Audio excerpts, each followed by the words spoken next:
కన్యారాశి 2026 ఉగాది ఫలితాలు. తప్పనిసరిగా తీసుకోవాల్సిన జాగ్రత్తలు మరియు పరిహారాలు. అందరికీ నమస్కారం.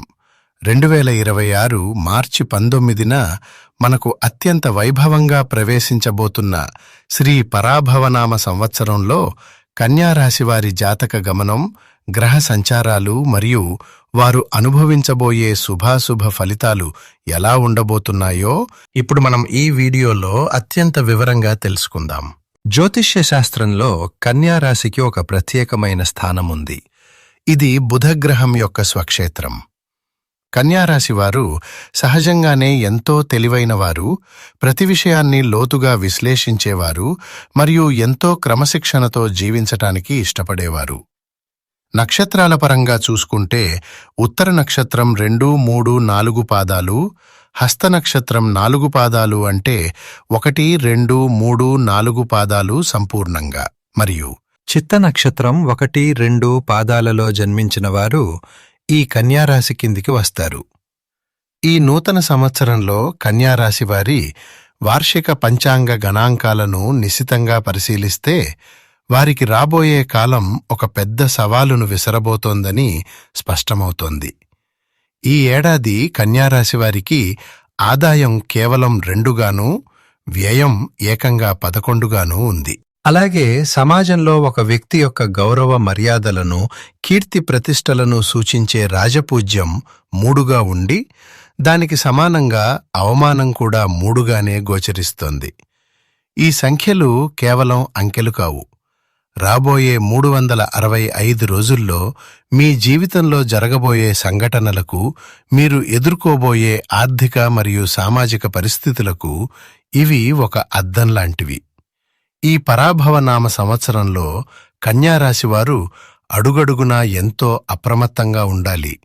ఎందుకంటే గ్రహాలు మీకు అనుకూలమైన ఫలితాల కంటే ప్రతికూలమైన ఫలితాలను ఎక్కువగా ఇవ్వడానికి సిద్ధంగా ఉన్నాయి.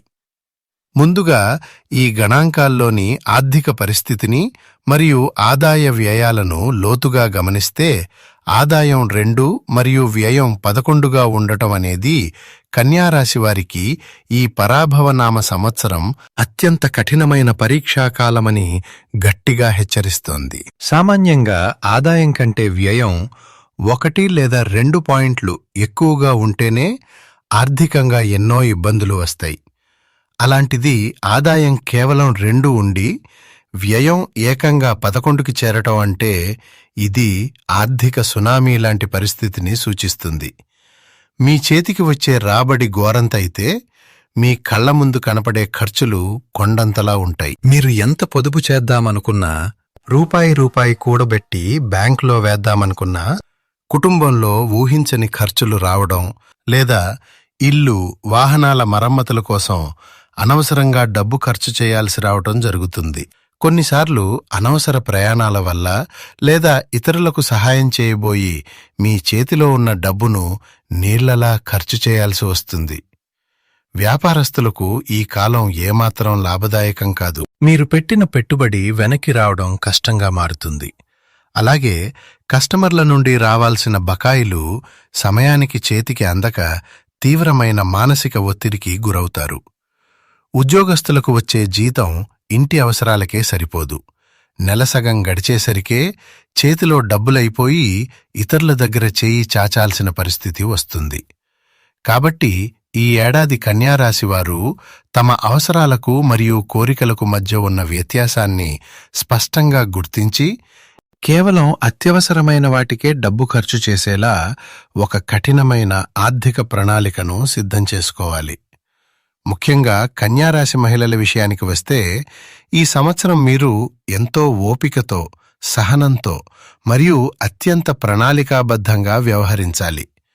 కుటుంబ బాధ్యతలు ఒకవైపు, ఆర్థిక ఇబ్బందులు మరొకవైపు మిమ్మల్ని చుట్టుముట్టి తీవ్రమైన మానసిక ఒత్తిడిని పెంచుతాయి. ఆదాయం 2, వ్యయం 11గా ఉంది కాబట్టి ఇంట్లో ఖర్చులను అదుపులో పెట్టాల్సిన అతిపెద్ద బాధ్యత పూర్తిగా మహిళలపైనే ఆధారపడి ఉంది.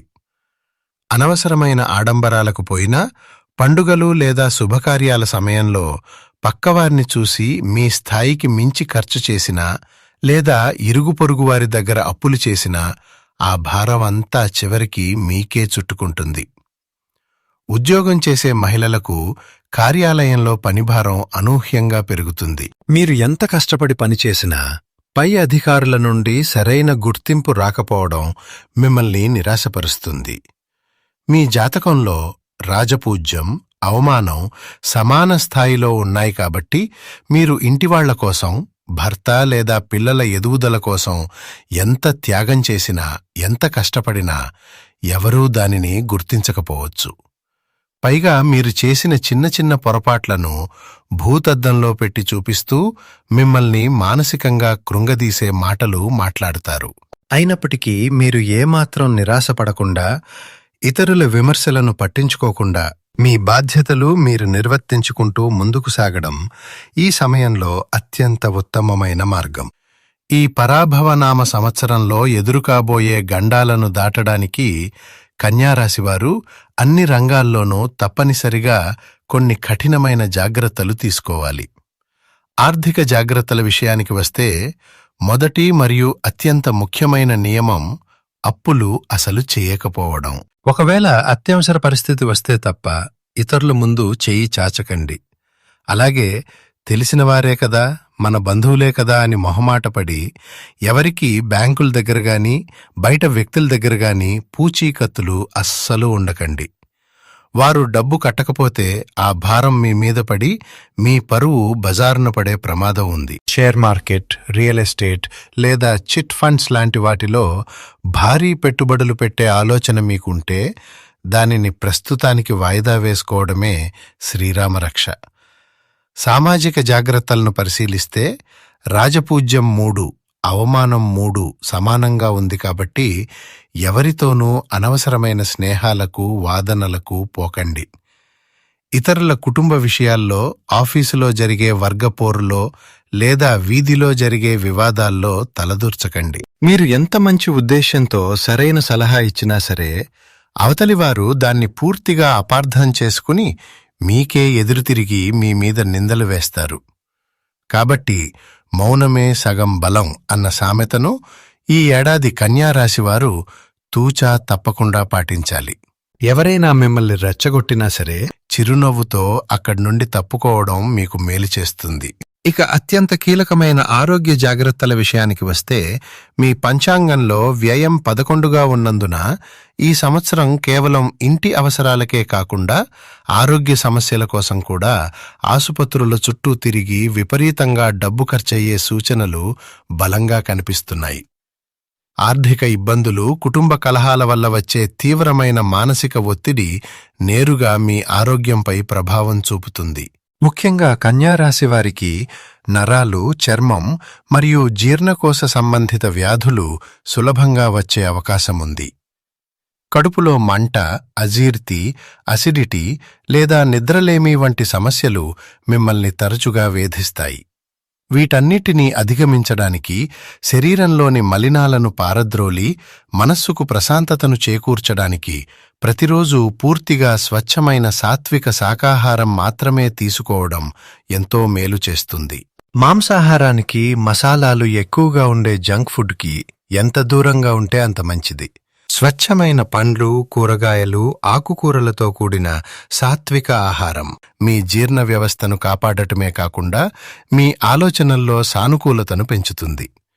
దీంతో పాటుగా ప్రతిరోజూ ఉదయం కనీసం అరగంట పాటు క్రమం తప్పకుండా యోగా, ప్రాణాయామం మరియు ధ్యానం పాటించటం వల్ల నరాల బలహీనత తగ్గి మీ మానసిక స్థైర్యం రెట్టింపవుతుంది. గ్రహాలు అనుకూలించకపోయినా, జాతకంలో వ్యయం ఎక్కువగా ఉన్నా సరే మనకున్న ఒకే ఒక్క ఆయుధం దైవ ప్రార్థన. ఈ తీవ్రమైన ఆర్థిక ఇబ్బందులను, సామాజిక ప్రతికూలతలను అధిగమించటానికి కన్యారాశివారు ఖచ్చితంగా పూర్తి విశ్వాసంతో కొన్ని పరిహారాలు పాటించాలి.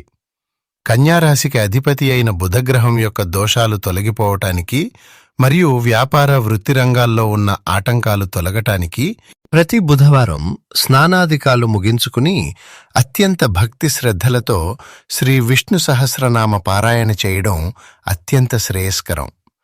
శ్రీ మహావిష్ణువును ఆరాధించటం వల్ల లేదా మీ సమీపంలో ఉన్న వెంకటేశ్వర స్వామి ఆలయాన్ని ప్రతి శనివారం దర్శించుకోవడం వల్ల కన్యారాశి వారి మనసులో ఉన్న భయాలు, ఆందోళనలు తొలగిపోయి అద్భుతమైన మానసిక ప్రశాంతత లభిస్తుంది. అలాగే వ్యయం 11గా ఉన్నందున మిమ్మల్ని పీడిస్తున్న ఆర్థిక బాధలు, అప్పుల బాధలు క్రమంగా తొలగిపోవడానికి ప్రతి శుక్రవారం ఇంట్లో మహాలక్ష్మి అమ్మవారి చిత్రపటం ముందు ఆవు నెయ్యితో 2 దీపాలు వెలిగించి మహాలక్ష్మి అష్టోత్తరం పఠించడం అలవాటు చేసుకోండి.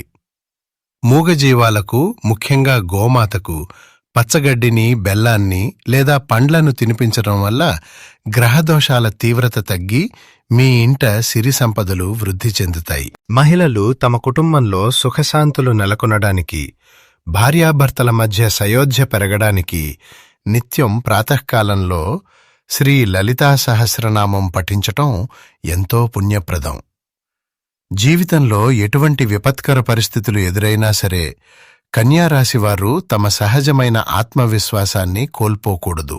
కష్టాలన్నీ తాత్కాలికమే అని నమ్మి దైవంపై భారం వేసి ధైర్యంగా ముందడుగు వేస్తే ఈ పరాభవనామ సంవత్సరం కన్యారాశివారికి కొన్ని పాఠాలు నేర్పించినప్పటికీ అంతిమంగా ఒక దృఢమైన మరియు ఉజ్వలమైన భవిష్యత్తును ప్రసాదిస్తుంది. ఈ వీడియో మీకు నచ్చినట్లయితే తప్పకుండా లైక్ చేయండి, మీ మిత్రులకు మరియు బంధువులకు షేర్ చేయండి. మరిన్ని అద్భుతమైన జ్యోతిష్య మరియు ఆధ్యాత్మిక విశేషాల కోసం మా ఛానల్ను సబ్స్క్రైబ్ చేసుకోండి మరియు ఈ ఫలితాల గురించి మీ అమూల్యమైన అభిప్రాయాలను కామెంట్ రూపంలో తెలియచేయండి. ధన్యవాదాలు.